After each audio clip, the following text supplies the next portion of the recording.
Welcome back to World This Morning, ladies and gentlemen. For all those who just joined in, today is Wednesday, and in the first segment, we talked about this amazing, well-informed, well-studied, well-researched guy who actually wrote a book on the narrative of Pakistan.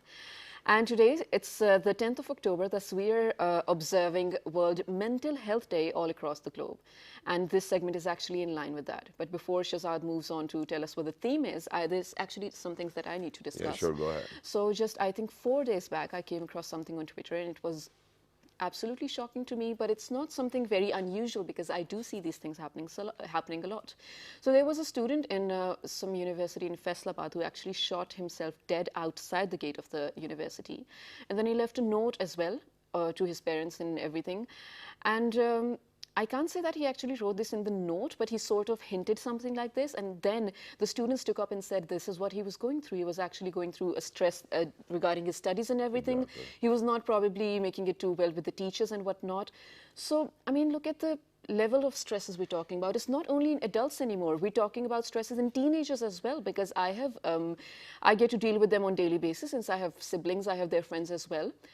The issues and the stresses that they have, I don't think we or the parents consider them to be an issue, but it is actually because it is sort of, let's say, targeting their mental health. It is a stigma that we usually do not mention or talk about, but we need to. And I'm glad that actually a lot of people, due to social media, and are this is why, you know, about over here in 2018, ladies and gentlemen, that on 10th of October, when it's World Mental Health Day, you know, the theme is actually in relation with the adults too as well, you know, because what happens is that, you know, that this age is very vulnerable. I mean, for example, you know, the first 7 years after your birth and then, you know, when you're moving into adulthood are very important years. And I think this is where we really need to pay attention, and we really need to be, you know, we really need to have our eyes open for people who actually might need help. I mean, you know, you just mentioned one of these things, but other than that, I think that there are other examples over here in Pakistan, and the problem is increasing day by day, because the fact said that by 2020, Pakistan will be on number 3 in terms of depression and anxiety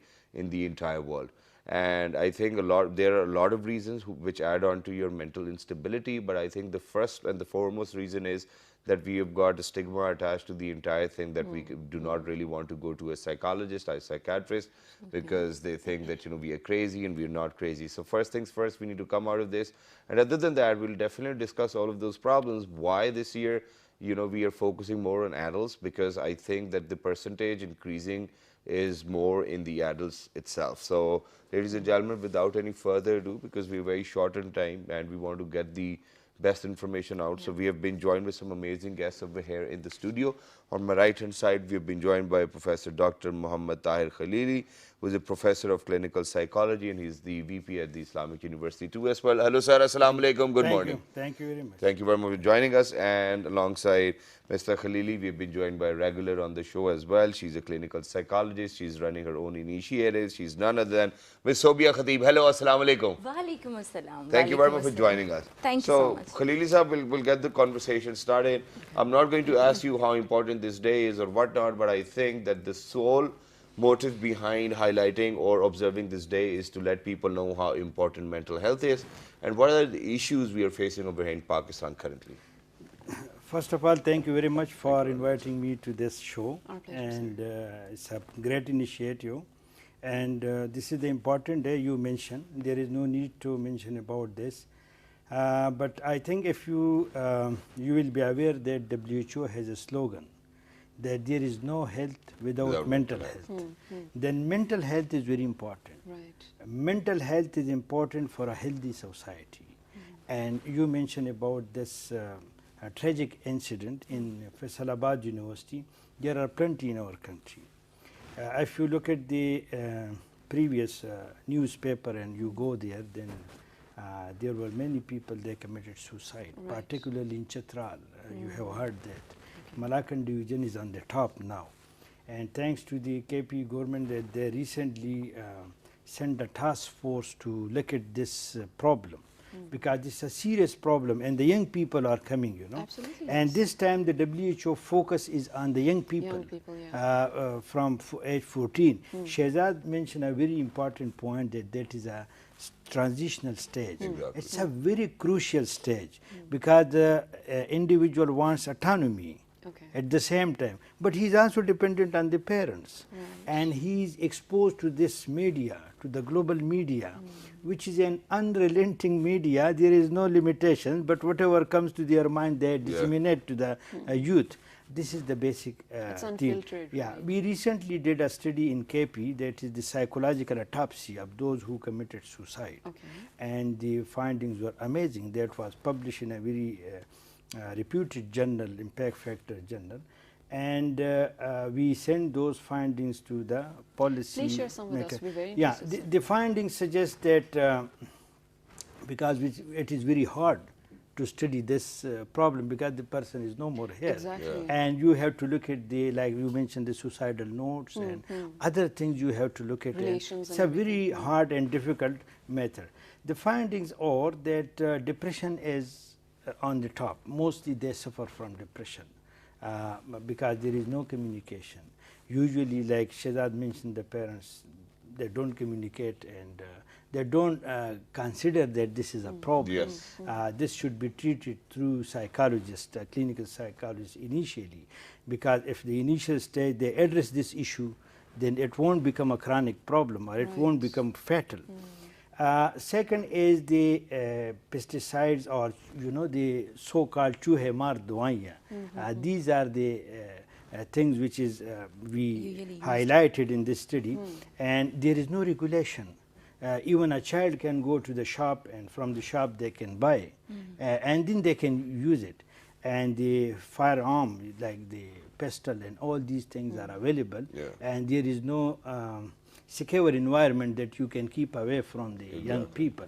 These are some, but the World Health Organization, you mentioned the changing world, the globalization, that has brought many challenges. The 21st century is a different century. Absolutely. There are different demands and different challenges. That is true, and I think that we are not acquainted with those challenges too as well, and it's because of the fact that I think that the type of grooming we get from our houses, it's so secluded from the outer world, because the parents want their babies to be just fine. But I want to move on to you, Sobia, now. Now, I'm very sorry, I know, Shizad, that you wanted to ask a question, but since it was in line. So, Sobia, since we were talking about, because what has happened is, and I was surprised because of the fact that I've done so many shows, I've had so many, you've been on the show and whatnot, but for the very first time I got to know that, when you were actually transitioning from teenage into adulthood is the time when you actually need the perfect attention. And we have been talking about years from after birth till 7, and this is when the baby perceives and whatnot. But we've always missed out on this amazing fact that this is because this is the time when you feel insecure. This is the time when you want to be successful. Mistrusting This is the time when you want to post pictures on Facebook of having good cars or whatnot. So where are we in terms of Actually, all of when these we things? see how social media is, bulging, and how everything is changing, especially for the youth, and our parents and our teachers are not usually aware of that thing. Yeah.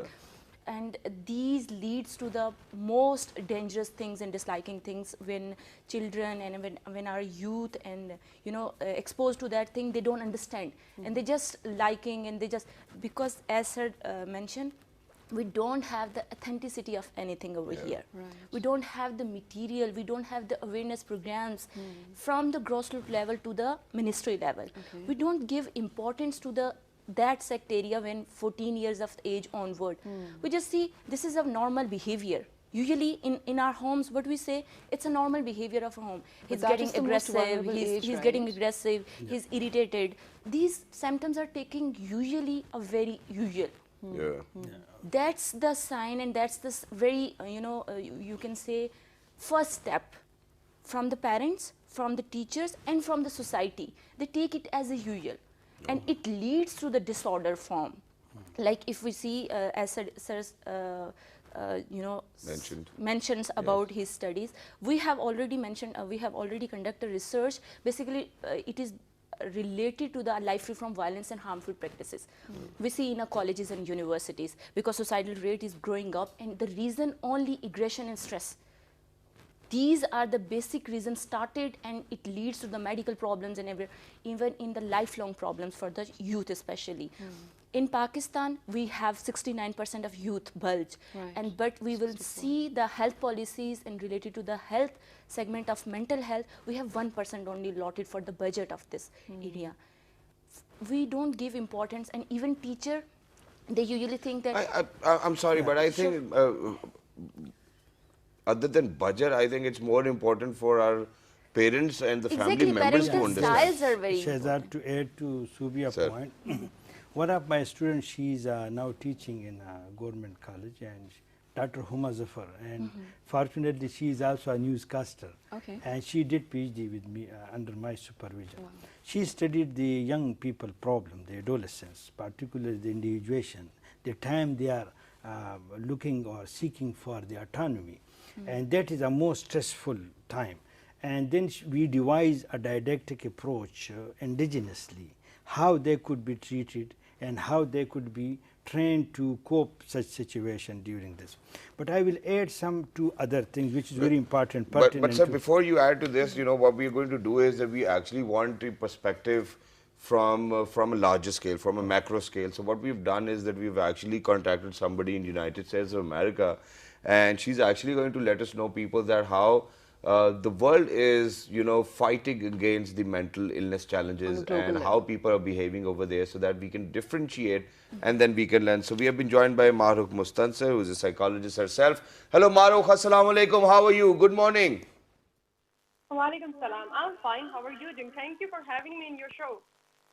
Perfect. Thank you very much for joining us. But Mahrukh, you know, since we are discussing over here, and since it's 10th of October, we're talking about World Mental Health Day as well. What are the global practices in terms to defeat the mental illnesses? Because over here in Pakistan, we know that, you know, there's a lot of stigma attached to the entire thing. People do not want to go to the doctors. So how do people in the West cope up with their mental illnesses? Well, we have psychologists in every institution in the United States of America, in school, in their hospitals. They have mental health counselor as well. And over here, there is not dogma attached with their certain kind of belief. But in Pakistan, definitely there is a, you know, stigma. Their minds are more stigmatized. They don't want to go to the psychologist since they're not comfortable. And there is also a big issue of the privacy too. However, the problems that usually the youngsters and mostly people are having over here are relationship problems.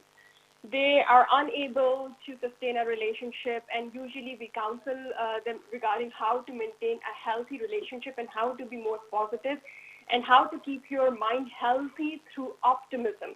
That is really, really important in today's era. It's not only in Pakistan, but also in US, in UK, in Canada, because my target patients, I'm also doing my online business as well, and I'm seeing patients throughout the globe, telepsychology. So what happens, the major problem that I have seen in mostly, you know, in young couples, and especially those who are not married even too, there is a relationship problem. People these days are unable to sustain a relationship because of the instant gratification and the intolerance. For saying that, I think this is something people have been talking about. But other than that, I just wanted to correct one fact, and that is that, you know, the more the developed countries are, I think more we see or witness issues of mental illnesses. For example, we have seen in the United States of America recently, I mean, not recently, but, you know, I think within this year and the previous year, that there were massive killings by people who took to streets as well, within rallies, within concerts and whatnot. So, I mean, in every phase of life, we definitely take examples from the West, but do you think that it is a great idea to take an example of a psychologist from United States of America, where there are more issues related to mental health? Well, in the United States of America, I must say there are issues mostly when it comes to emotional management. While in Pakistan, people do not, you know, go to the psychologist just because of the stigma attached with it. Here, people are coming to us telling their problems, but when I was practicing in Pakistan, people were hesitant to come to me because their family members, they used to call them insane. Their family members used to call them crazy people. But over here, it's not the, you know, there is not any kind of stigma attached with the mental health. So that's why most of the issues in the United States of America are on the media as well. And mostly people over here, what I notice, if I have to make a comparative analysis of Pakistan and US, definitely there is a huge difference and disparity when it comes to the emotional well-being. And they are unable to manage their emotions, especially when it comes to anger. Because I must mention over here one of the theory modeling, which is the part of the social learning theory and the social psychology. What happens that people learn from the society, people learn from media. Over here, most of the TV shows, even the Pet Robertson shows and many shows, they are, somewhat mingling the religious identity with the mind frame of people, with the mental health structure of the people. That's why they are being manipulated when it comes to the emotion. And it varies from state to state. In Florida, it's more like, you can say it's more civilized, and they have many psychologists over here. Well, thank you very much for being with us. It was lovely to be in conversation so I with you. gather that mental health and mental issues actually prevail all over the world, but the reasons that lead to it are different. But a very quick question to all of you, because we're short on time. So I've been waiting to ask this for a very long time, but we've been seeing a lot of suicides and everything happening because of stress, because of, let's say, depression. But talk about the reasons that lead to depression. The things that come to my mind is probably poverty, studies, but there must be so many other things. Yes, also for parents out there, for parents and teachers out there, how can they identify that their probably child is actually going through such a thing? Are there some symptoms? Please go ahead. I think on this day we need to mention the current challenges. Exactly. The depression and anxiety is the traditional psychiatric disorder, which is happening in our society. The current challenges are smartphone addiction, which is prevailing in our society, and that has also contributing to the suicide. That is also contributing to depression. That is also putting the people in stress, and that's also deteriorating the intimate relationship. The relationship with the parents, relationship with the classmates. They are sitting in one sitting room, but they are far away, they are mile away from each other. They are not attached. This is one issue we did. The way, because I am teaching in the university, I am a researcher, then we usually, our findings is based on research. We recently studied this smartphone addiction. We got a project from the Higher Education Commission of Pakistan and successfully finished, and we devised a treatment model that how we could treat the smartphone addiction. The third important part is the drug abuse, substance abuse, which is penetrating to our society, and that is particularly the young people, like they are taking, and the phenomena is now different. Thank you for highlighting this, but we are short on time. So we have solutions. Okay, solution. I think it would be start from the home level, because parents and teachers should be administer or especially indicates the things, and whenever they see any unusual behavior which is untactable or it can see which is not manageable, they must have professional advice. Whatever from the psychiatrist, psychologist, even a social worker, even a teacher, expert, they should take advices from the senior one, from the expert one. And the second thing, they should take care of their emotional health. As Mahrukh mentioned, people in the world getting depressed and emotionally ill because they don't understand their emotion. As we are mentioning about the young age, because in this time period pubertal changes and pubertal problems are highlighted, and they are in the rush form. We have to see and we have to tackle this. Thank you very much, Dr. Yeah, I think this important thing to mention. Everything is important. Social stigma is a problem. But we have a lack of resources. We don't have robust mental health services. We need a continuous epidemiological survey, and we need a good mental health services like the American psychologist she mentioned. There are plenty of clinical psychologists working. Like we have 7 million drug addicts, but we don't have any number of psychologists to handle this problem. Exactly. Thank you very much, sir, for highlighting all the issues and the solutions as well. Thank you very much, Ms. Sobia. And Shizza, do you want to say anything? Yeah, I really want to focus on one thing, that we're almost 8 people right now in the studio.